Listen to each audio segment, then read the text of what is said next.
Hello everybody, how are you doing all? I hope all of you fit and fine. So right now I'm having a great time.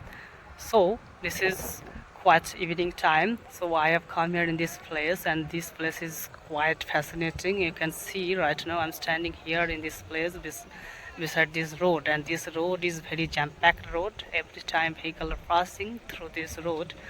And right now you can see guys, gentle wind is blowing and I'm getting energetic through this environment.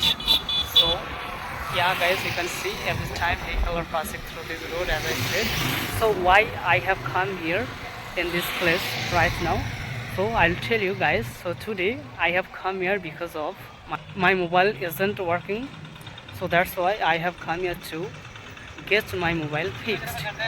So I have already given my mobile to the repairing center, and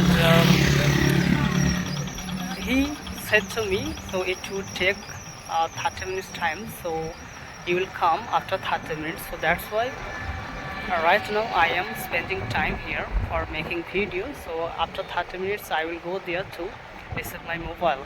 That's why I am standing here, so I will show you when I will receive that mobile. So stay tuned. So guys, this is the repairing shop. Right now I'm standing here, you can see. So my mobile is getting fixed, so I'm just waiting here to get my mobile ready. So let's see how much time it will more take to get my mobile fixed.